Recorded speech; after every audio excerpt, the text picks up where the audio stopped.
Jersey. Mr. Garrett. Thank you, and I'll just run down as a series of questions. Start at the very beginning. Mr. Brady, the question, I'm not sure I heard the answer to, in my mind. Your definition under the bill, I am a co-sponsor, of a sound dollar, is that just the language of saying that if we hit our 2% inflationary, as opposed to anything else? It doesn't set an explicit target of 2%. It does not. Is that something that should be looked at and try to clarify it in the bill before it goes forward? You know, I'm very open to that. I'd like to see Congress to set that type of target in a rules-based system. Does the ranking member have a comment on that point, by any chance? No. You mean to define what is a sound? I don't know how. I'd be concerned about how you would do that statutorily. Okay. Well, then we're in a situation. Well, I'm sorry. We're in a world where the dollar has several roles. I mean, it has a domestic role and an international role. The international role of the dollar is very significant, especially since we are confronting competitors in the world, the People's Republic of China primarily, who use the currency for other purposes. Right. And I would not want to disable ourselves from dealing with that aspect. So that goes to the next question, I guess, for both of you. If you did pass legislation similar to this, how do we know whether they are meeting the standard if we don't set a standard? And then secondly, is there consequences if we're not meeting the standard that we haven't set? I think that's a very good question, and proves why we shouldn't pass the bill. But I think now the rest of the story. Yeah, for the rest of the story. I think setting a clear mandate, whether we set the explicit target or not, I'm certainly open to that, then holding them accountable to that, I think is key.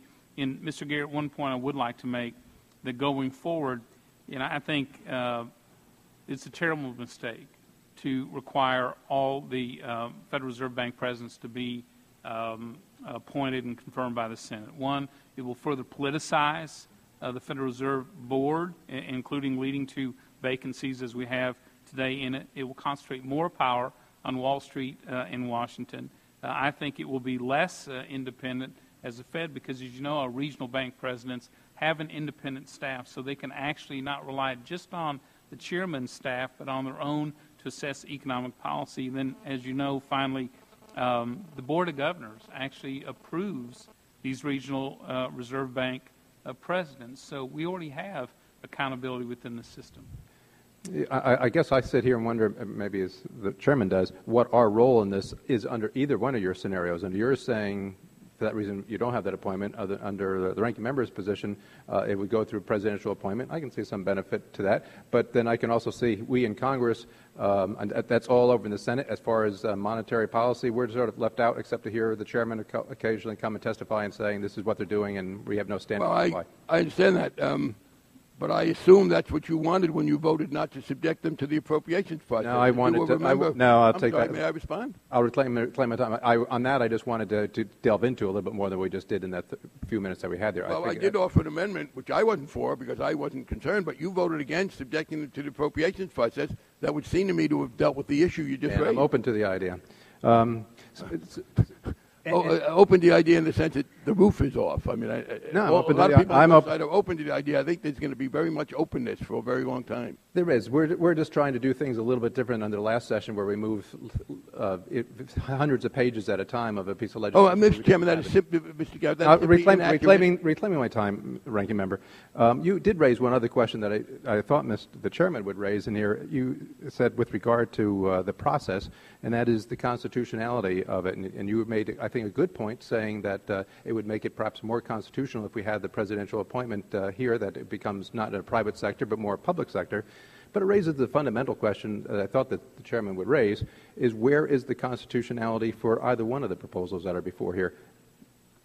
Well, first, Mr. Garrett, the suggestion that we rushed things through 2 years ago, I think we had dozens of roll calls, a lot of meetings. I gather you have some concerns about your own vote, but I don't think you should Never be concerned about my process. own vote. Never concerned about my own vote, but concerned about legislation being dropped in at 3 o'clock in the morning then in a conference committee that we obviously did not have any hearings on. We had vast hearings on this. That's not the debate. That's not the debate that we're having here. Well, I understand you don't want to talk about your vote against subjecting to appropriations. Let me say as to the constitutionality. No, I only like to discuss what we're supposed to be discussing here and not the way that things were held in the past. That's part of the reason why we're here today. I'll answer your question. The constitutionality of my provision is what it says in the Constitution, that important government officers should be appointed by the President, subject to confirmation by the Senate. And I think that voting on monetary policy is indisputably an important public policy and ought to be executed by public officers in the constitutional manner. For the last word, do you care to chime in? Congress holds constitutional responsibility for monetary policy. We have, through history, contracted that out to the Federal Reserve Bank with a clear mandate. Okay. Now, lately, a more muddled mandate.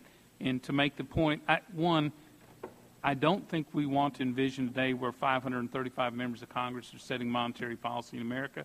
Secondly, America is really an outlier here. Of the 47 central banks and monetary authorities around the world, only 2 give equal weight to unemployment. Only 2 have, in effect, a muddled mandate. The others have set price stability as either the primary, or the hierarchically the single mandate for their central authority. Mr. Chairman, might I have one sentence?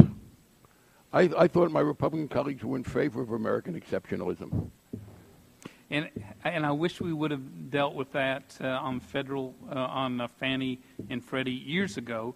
And I do thank Chairman Garrett for his efforts to actually solve the problem. Gentlemen yield. The gentleman would yield. The Republicans have been in power.